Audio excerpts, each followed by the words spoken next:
Hello guys, welcome back to another video, and today we are going to be talking about two things, well, both the same. The Promised Neverland episodes 11 and 12, the finale of Season 1. We know that Season 1 because apparently Season 2 was announced for next year, which is a real bummer. So first of all, I just want to say I'm sorry that I didn't do a proper review for episode 11 last week. I had some real technical issues, and it just got to me, and I didn't want to put out anything that I didn't feel good about.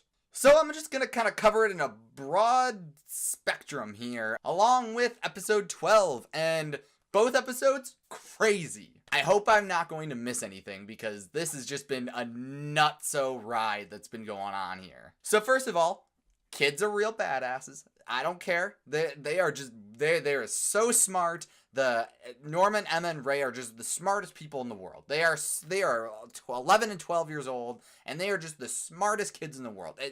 End of discussion. In episode 11, we ended up getting the plan into effect. Everything started, it turned out that Norman had basically planned this entire thing out.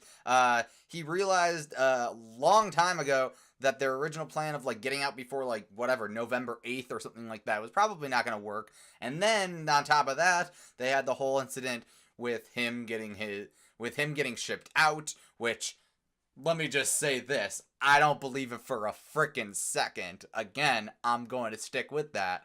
And Emma getting her leg broken and blah blah blah. So this whole new plan was basically handed over to Emma to basically just execute on her own with Gilda and Don, and for the most part they actually kind of kept Ray in the dark, because at the end of episode 10 it seemed like Ray and Emma had not talked to each other since Norma got shipped out. So let's just say that the house is on fire, and that was apparently part of Ray's original plan. He ended up wanting to go down with the ship while everybody else escaped.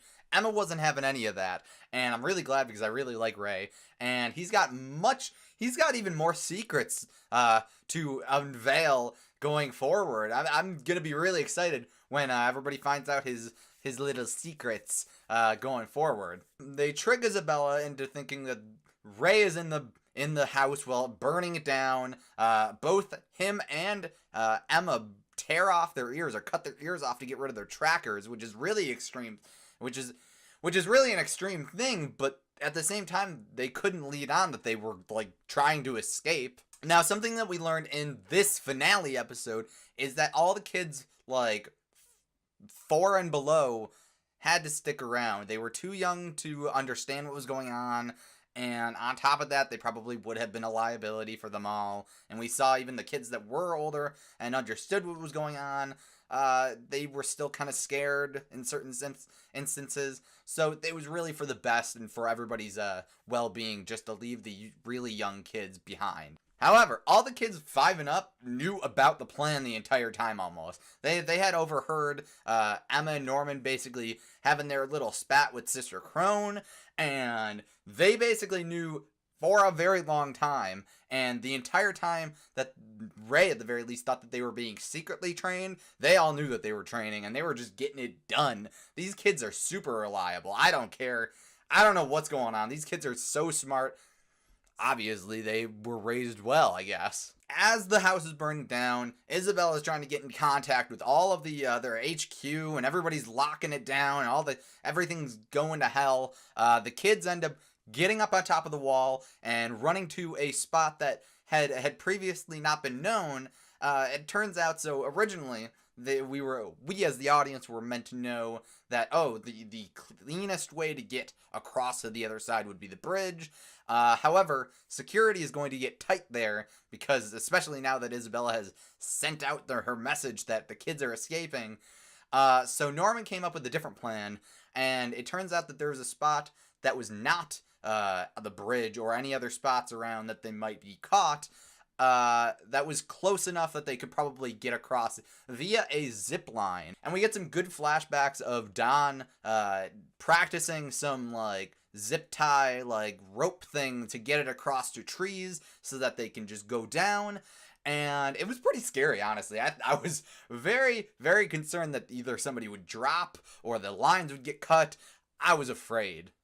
Granted, they're kids, so I don't think that would necessarily go. There's a fine line between kids getting eaten by monsters and them dropping to their deaths. So I don't think I see anything like that happening, at least anytime soon. As they're all escaping, Isabella suddenly realizes, wait a second, they have got to be at the wall. Like, if they have not gone to the bridge at this point, then they're probably somewhere else. And she races after them, and she ends up getting there just as Emma's about to zipline, and Emma's the last person there.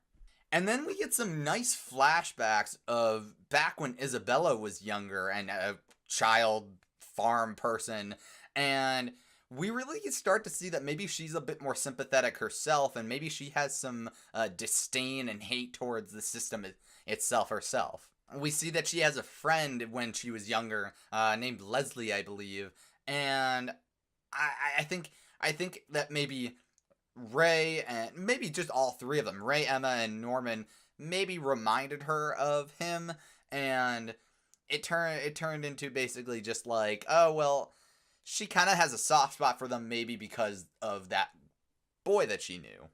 However, he was shipped out, and that kind of broke her. And so, she almost escaped herself. We actually saw a version of this flashback prior to this episode, I think back when Sister Crone was going to get killed. And it's basically a girl at the top of the wall, and that turns out to be Isabella, and the mom waving for her to come back. And she ends up doing so, and then she ends up being transitioned into the momhood or whatever. And she goes through all the same stuff that Sister Crone presumably went through. But at the same time, she got pregnant. So I think in a certain way, like, they don't exactly say why, but I have to assume that maybe this is where all the kids are coming from, unless they're also stolen from families outside of this facility. But maybe the kids are being popped out for this sole reason. And that's really, really messed up. That's messed up not only for the kids in general, but for the women that are doing this and, like, having to give up their babies, whether they have actual emotional attachment to them or not. Like, that's still a really messed up situation altogether. And I think it's all these things that, like, we finally get to see a little bit deeper into Isabella's personality, and she maybe is not so okay with the situation as she maybe has seemed to be before. She seemed to be really into that grandmother's pocket and kind of a bit more on board. However, now we're seeing that she's a bit more, maybe not angry, but, like, she doesn't seem to be okay with this situation. Also, we get a little bit of a bombshell. Is Ray her son? So she was pregnant in one of the flashbacks, and then we cut to her looking at the wall, and then Ray's underneath a tree humming a song that the Leslie boy was playing back when they were kids, and then he asked her, like, why she had him, and it was for survival or something like that. We don't get a clear answer on what that means, but, like, is that why Ray was so important to her? Is because he was actually her son? Well, that's a big bombshell in final episode. Jeez. And I'm sure they'll come back to that again later on. So after the 15 kids escape or so, Isabella heads back to the house. It's burning down. Freaking, the kids are kind of like, the kids that stuck around are still kind of nervous and scared. And she kind of puts back on, like, the brave face of, like, oh, she's just going to comfort them and whatnot. However, she definitely still, like, she basically says that the kids that did escape, she kind of hopes that, like, they do find happiness. They find the hope that they're looking for.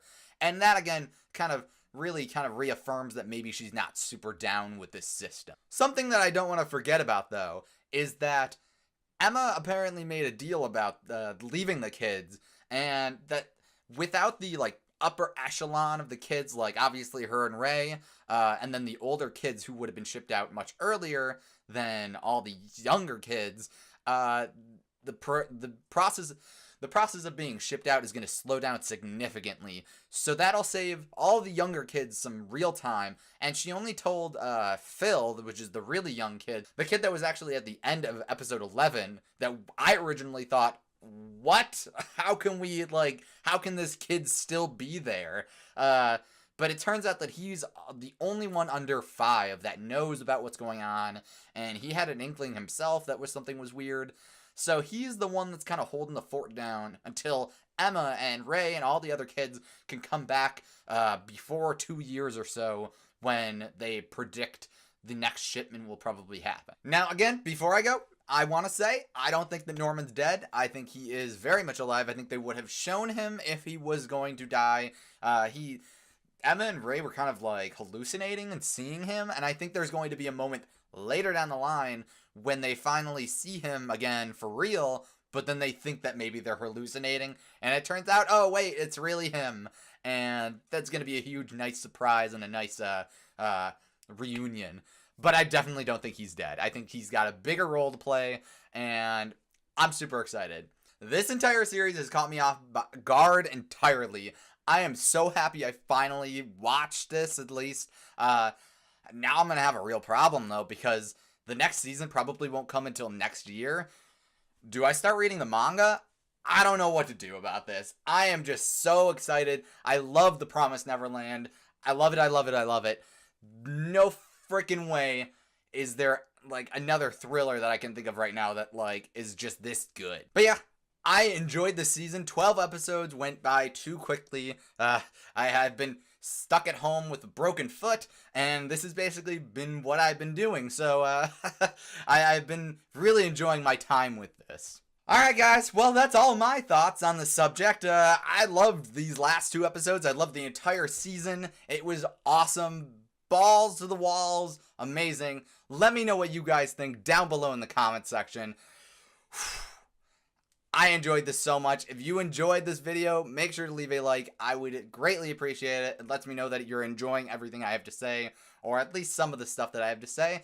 And if you do enjoy what I have to say, make sure to subscribe too, because then you can get all kinds of notifications for when I upload. Guys, The Promised Neverland is so good. I will see you guys in another video. Bye-bye.